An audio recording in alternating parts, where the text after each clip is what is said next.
Երևանի գրեթե բոլոր ընտրատեղամասերում մեկնարկել է քվեների վերահաշվարկի գործընթաց, միասնության թևեր կուսակցության թեկնածուի դիմումի հիման վրա։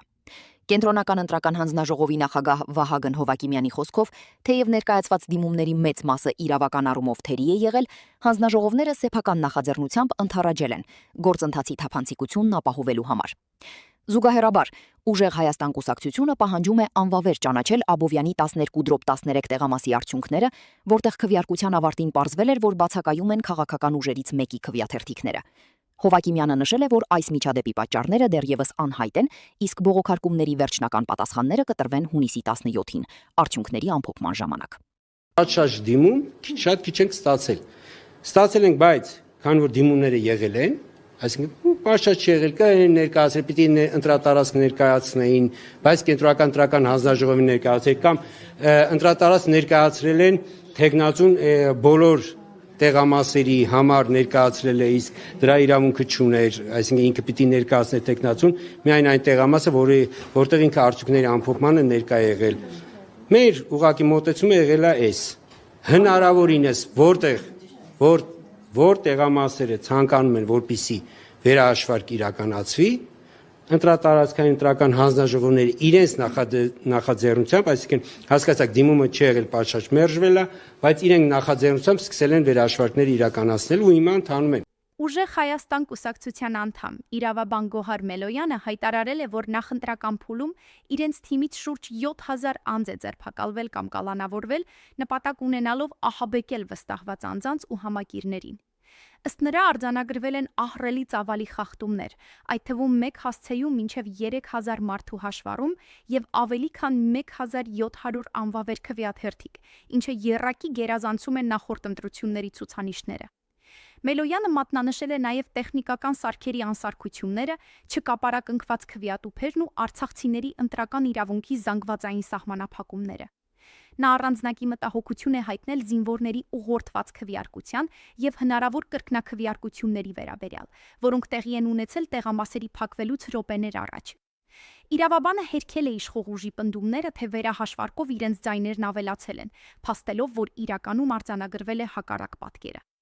Կուսակցությունն այժմ ամփոփում է բոլոր փաստերը համապարփակ զեկույց ներկայացնելու համար։ Վարչապետ Նիկոլ Փաշինյանը բանակցություններ է սկսել քաղաքացիական պայմանագիր կուսակցության Եվրոպական ժողովրդական կուսակցությանը անդամակցելու շուրջ։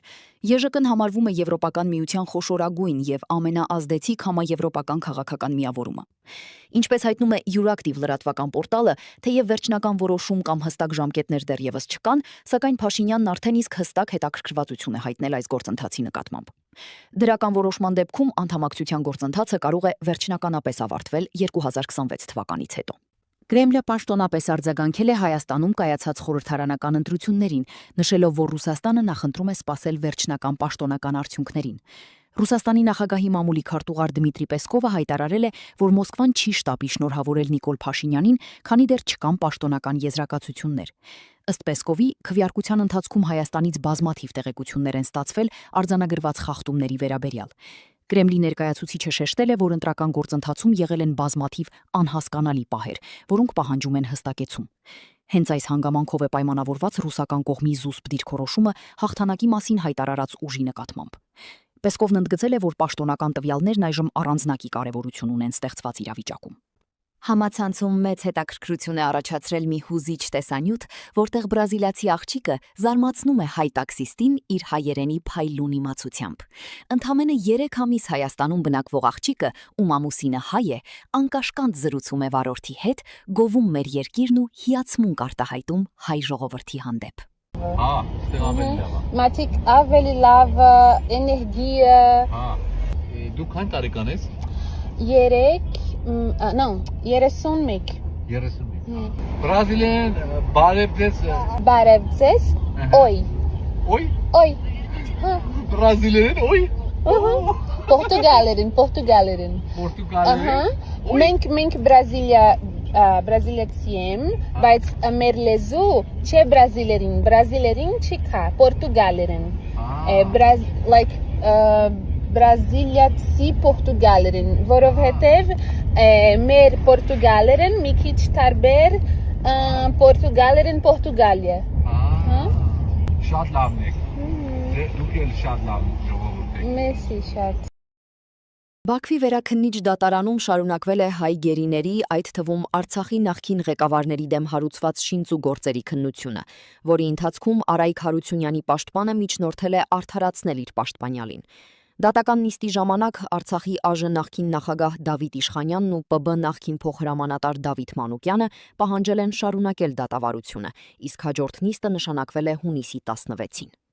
Այս գործընթացներին զուգահեռ ԱՄՆ կոնգրեսական Բրեդ Շերմանը հանդես է եկել օրենսդրական նախաձեռնությամբ, պահանջելով Ադրբեջանից անհապաղ եւ անվերապահորեն ազատ արձակել բոլոր հայ ռազմագերիներին ու քաղբանտարկյալներին։ Կոնգրեսականը շեշտել է, որ պատանդների ազատ արձակումը առանցքային քայլ է Հարավային Կովկասում խաղաղություն հաստատելու Դոնալդ Թրամփի ջանքերի ճանապարհին։ Նախաձեռնությունը ստացել է Ներկայացուցիչների պալատի արտաքին հարաբերությունների հանձնաժողովի երկուսակցական աջակցությունը։ Ամերիկայի Հայդատի հանձնախումբը ողջունել է այս քայլը, այն որակելով որպես կարևոր արձագանք Ադրբեջանի կողմից ստեղծված մարդու իրավունքների ճգնաժամին։ Համաշխարհային կինոաշխարհում մեծ ուշադրության է արժանացել նոր թողարկված The Drama ֆիլմը, որի գլխավոր դերերում հանդես են գալիս հոլիվուդյան աստղեր Զենդայան եւ Ռոբերտ Փաթինսոնը։ Ուշագրավ է, որ այս հաջողված նախագծի բեմադրող օպերատորը 33-ամյա Արսենի Խաչատուրյանն է, որն արդեն հասցրել է դառնալ ժամանակակից կինոյի ամենապահանջված մասնագետներից մեկը։ Մինսկում ծնված եւ 2012-ին ԱՄՆ տեղափոխված Խաչատուրյանը նախկինում համագործակցել է հայտնի ռեժիսոր Լուկա Գուադանինոյի հետ, նկարահանելով Տիմոթի Շալամեին Bones and All ֆիլմում։ Նրա վերջին աշխատանքը The Drama-ն ընդամենը $28 միլիոն բյուջեով արդեն հավաքել է ավելի քան $130 միլիոն հասույթ։ Արսենիի հաջորդ խոշոր նախագիծը լինելու է The Chaperons քրեական կատակերգությունը, որի պրոդյուսերներն են Բրեդ Փիթն ու Ռոբերտ Փաթինսոնը։ Հայազգի օպերատորի փայլուն կարիերան շարունակում է զարգանալ Հոլիվուդի ամենաբարձր հարթակներում։ Չէի սպասում, որ անծանոթների հետ կարելի է այսքան արագ մտերմանալ։ Երևանում բնակություն հաստատած ռուս երիտասարդը պատմել է հայ տանտերերի անսահման հոգատարության եւ հայկական հյուրընկալության մասին։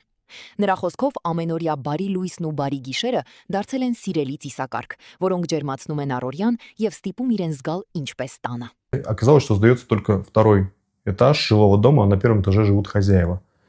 Мы такие, ладно, но разговорились, оказались очень милые, приятные люди, решили с женой довериться интуиции. Слушайте, пока вообще ни разу не пожалели. Нет своего пылесоса? Вот, возьмите наш. Нет сушилки для белья? Пожалуйста. Лера сейчас с их собакой проводит больше времени, чем дома. Ходит, играет.